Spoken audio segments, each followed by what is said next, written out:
Ada kabar gembira di tengah bencana. Setiap orang yang tewas menjadi korban banjir bandang mendapatkan 1 miliar rupiah tanpa birokrasi apapun, tanpa pencatatan birokrasi apapun. Ini luar biasa. Cuma sayangnya ini tidak terjadi di Indonesia, tapi di Thailand. Dalam waktu yang hampir bersamaan di Thailand Selatan, Songkhla di Hat Yai terjadi banjir bandang. Korbannya juga banyak, hampir 200 orang meninggal dunia. Tapi apa yang dilakukan oleh pemerintah Thailand, Perdana Menteri lalu menginstruksikan setiap korban yang tewas mendapat santunan 2 juta baht atau setara dengan 1 miliar rupiah.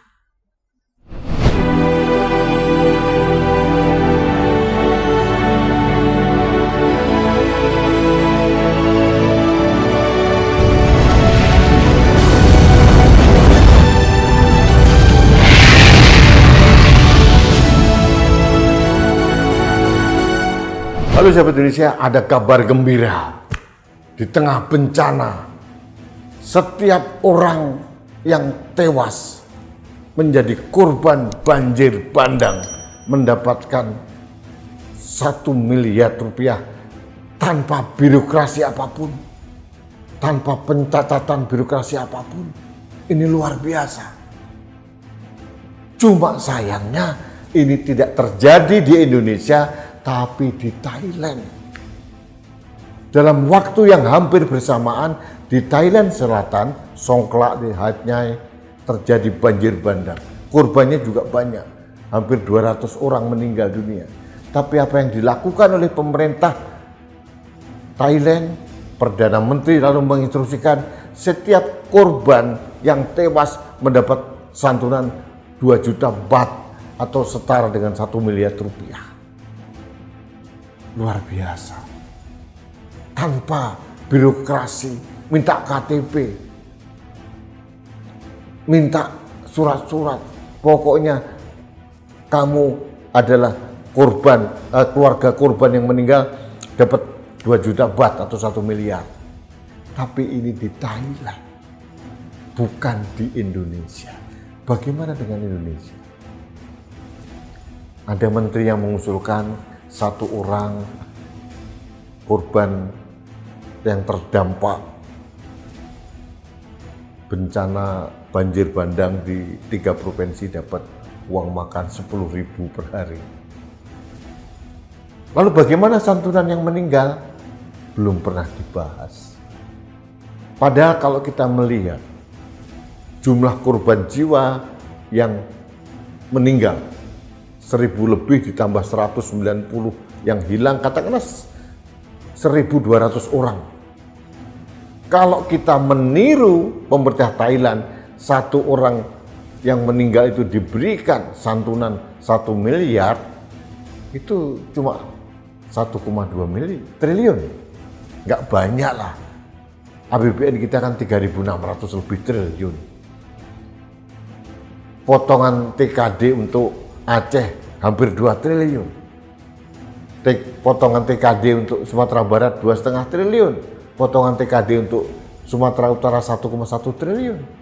Jadi kalau untuk 3 provinsi ini pemerintah menyalurkan santunan 1,2 triliun, kecil rasanya. Mampu. Presiden juga bilang kita mampu, tidak perlu bantuan asing. Tapi kenapa tidak dilakukan? Mengapa kita tidak meniru Thailand? Tanpa birokrasi, tanpa surat-surat apa, langsung kasih.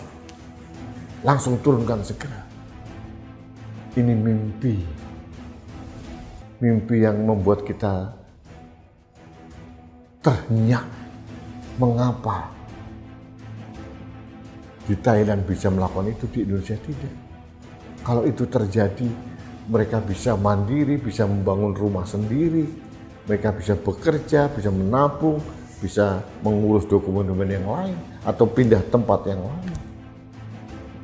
Kalau toh, oke, pemerintah akan memberikan rumah, 1 rumah 60 juta. Pertanyaannya, Saya takut seperti kejadian di Lombok waktu itu. Rumah sumbangan pemerintah dikorupsi juga. Apakah benar yang dikatakan Presiden 60 juta itu benar-benar dirasakan oleh anak buahnya 60 juta per rumah? Takutnya dikorupsi. Kenapa saya takut? Indonesia, Bung, begitu banyak korupsi. Semua dikorupsi. Bansos saja dikorupsi oleh menterinya kok. Kita punya data kan dulu. Ada menteri sosial kena bansos. Dana bencana juga sama kok. Kemarin konon ada 80 ton bantuan beras hilang. Kok bisa hilang? Kalau 80 kilo hilang, masuk akal. Kalau 80 ton hilang, raib kemana? Ada banyak keanehan-keanehan. Kenapa kita tidak memperlakukan kurban itu dengan sangat manusiawi? Mereka itu tidak salah apa-apa. Mereka tidak pernah merusak hutan. Mereka tidak pernah menggunduli hutan. Mereka tidak mencicipi kenikmatan kelapa sawit atau mungkin kayu-kayu yang diekspor. Jadi sangat ironi, pemerintah begitu bangga kita produksi minyak sawit terbesar di dunia. Untuk apa kebanggaan itu? Kalau akhirnya rakyatnya menderita jadi korban. Masyarakat dihilir jadi korban karena hulunya sudah rusak. Dan sekarang pemerintah hanya memberikan 4 miliar per kabupaten. Itu pun dengan bangga disampaikan oleh Presiden. Permintaan 2 miliar, saya kasih 4 miliar per kabupaten. 4 miliar satu kabupaten. Bisa untuk apa? Nanti kalau ada proyek-proyek lagi, semuanya bermental proyek, ada cashback, ada markup, ada kong kali kong, ada pengaturan tender. Aduh, saya tidak tahu ini kapan kita meniru negara yang lain. Padahal cuma Thailand. Songkla itu di Aceh, di Thailand Selatan. Hatnya. Kemudian saya pernah ke sana 2 kali saya ke sana.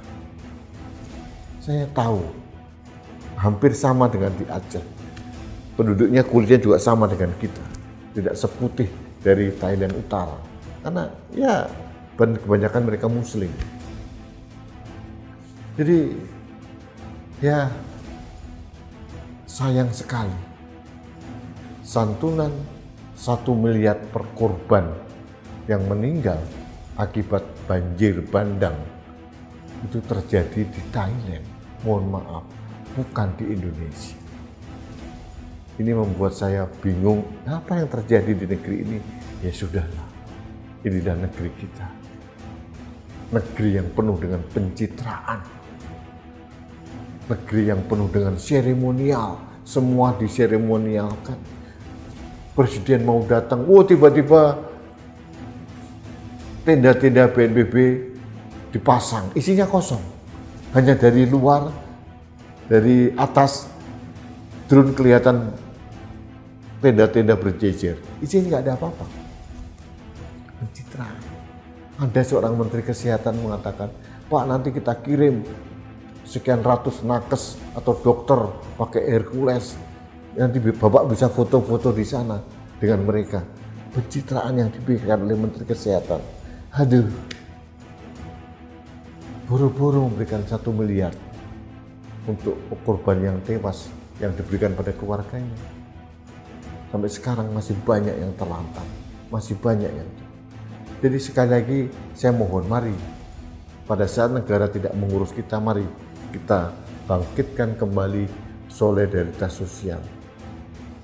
Sudahkah Anda menyumbang untuk saudara-saudara kita di Sumatera? Saya dengan kemampuan saya yang kecil sudah. Bagaimana dengan Anda? Kalau sudah, mari kita tambah lagi. Mereka sangat membutuhkan sandang, pangan, papan. Yang penting yang kita berikan sekecil apapun, kita berikan kepedulian kita tunjukkan kepedulian kita kepada saudara-saudara kita di Aceh. Kalau tidak bisa, tidak apa-apa. Kirimkan doa agar saudara-saudara kita di Aceh, Sumatera Utara, Sumatera Barat tetap tegar menghadapi ujian dari Tuhan. Dan mereka sabar untuk melihat betapa penanganan bencana ini begitu lambat. Mudah-mudahan mereka sabar. Kita bangsa yang sabar. Tapi kalau lama-lama sabar melihat orang yang kelewatan, pejabatnya malah main golf, pejabatnya malah makan di tempat bencana dengan makanan mewah dengan mengundang cerutu, pejabatnya malah main di mall, kesabaran itu ada batasnya. Seperti di mana? Seperti di Nepal. Mereka itu bangsa yang sabar. Pada saat kesabaran mereka sudah tidak ada, sudah mencapai ambang batas. Apa yang terjadi di Nepal, Anda tahu sendiri. Dan mudah-mudahan tidak terjadi di Indonesia. Terima kasih sahabat Indonesia. Kita bertemu kembali dalam Opini Rudy selanjutnya. Selamat berlibur untuk akhir tahun. Sampai jumpa.